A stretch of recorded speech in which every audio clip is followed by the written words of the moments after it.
Tahu nggak sih, selama ini kamu diajari kalau otak adalah pusat dari segalanya. Otak yang berpikir, otak yang memutuskan. Tapi, bagaimana jika saya katakan bahwa kamu berpikir dengan jantungmu, bukan otakmu? Dan itu baru satu dari sekian banyak kebohongan yang kita telan bulat-bulat selama hidup.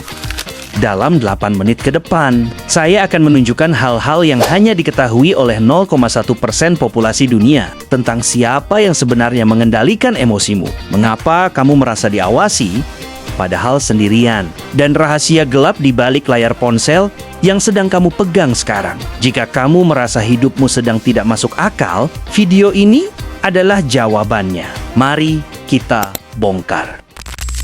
Kita mulai dengan fakta yang paling mengguncang medis modern. Tahukah kamu bahwa jantung memiliki jaringan saraf yang sangat kompleks hingga disebut sebagai the little brain? Jantung memiliki sekitar 40.000 neuron yang bisa bekerja secara independen dari otak. Inilah alasannya kenapa saat kamu jatuh cinta, cemas, atau merasa ada sesuatu yang buruk akan terjadi, jantungmu bereaksi lebih cepat daripada pikiranmu. Sering merasa firasat atau good feeling? Itu bukan imajinasimu. Jantung mengirimkan sinyal lebih banyak ke otak daripada sebaliknya. Kamu tidak berpikir lalu merasa. Kamu merasa dulu.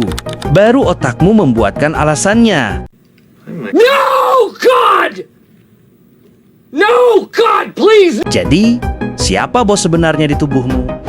Pernahkah kamu merasa ada yang menatapmu dari belakang di tempat umum? Lalu saat kamu menoleh, ternyata benar. Sains menyebutnya gaze detection. Manusia memiliki sistem saraf kuno yang bisa mendeteksi tatapan orang lain bahkan tanpa melihatnya secara visual. Tapi di dunia digital sekarang, sistem ini rusak. Kamu merasa diawasi bukan oleh manusia, tapi oleh algoritma. Pernahkah kamu membicarakan sesuatu, lalu tiba-tiba iklannya muncul di HP-mu? Itu bukan kebetulan. HP-mu tidak hanya mendengarkan suara, tapi memetakan pola mikrogeteren dari suhu tubuh dan gerakan matamu. Kita adalah generasi pertama yang kehilangan privasi secara biologis. Fakta ini akan membuatmu mempertanyakan realita. Kamu sebenarnya tidak hidup di masa sekarang. Otakmu butuh waktu sekitar 80 milidetik untuk memproses informasi sensorik. Artinya, semua yang kamu lihat, dengar, dan rasakan sekarang sebenarnya sudah terjadi 80 milidetik yang lalu. Kita semua hidup di masa lalu yang dikonstruksi oleh otak agar terlihat sinkron. Dunia yang kamu lihat hanyalah replay yang sangat cepat. Jadi, apakah kita benar-benar punya kendali atau kita hanya penonton dari keputusan yang sudah diambil oleh tubuh kita sendiri? Di era di mana kita paling terhubung lewat internet, manusia justru mencapai tingkat kesepian tertinggi dalam sejarah. Fakta pahitnya, tubuhmu mendeteksi isolasi sosial sebagai luka fisik. Kesepian kronis memicu reaksi inflamasi yang sama saat kamu dipukul atau terluka. Otak kita masih menganggap sendirian. Berarti kematian?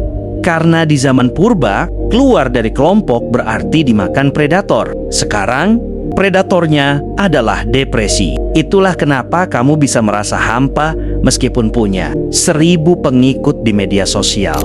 Jiwamu lapar akan koneksi nyata, bukan sekadar ketukan layar. Dunia tidak sesederhana yang terlihat di permukaan. Dari jantung yang berpikir hingga realita yang terlambat. Kita hanyalah bagian kecil dari misteri yang luar biasa besar. Jika kamu sampai di titik ini, berarti kamu sekarang termasuk dalam 0,1% orang yang mulai mempertanyakan apa yang dianggap normal. Sekarang, ya nggak tahu, tanya yang mau tanya saya. coba cek detak jantungmu. Apa yang dia katakan padamu sekarang? Ketik, "Aku baru tahu" di kolom komentar kalau fakta tentang jantung tadi mengubah cara pandangmu. Dan jika kamu ingin terus membongkar rahasia dunia yang tidak diajarkan di sekolah, tekan tombol subscribe, karena di video berikutnya kita akan membahas kenapa waktu terasa berjalan lebih cepat saat kita bertambah tua. Jangan sampai ketinggalan.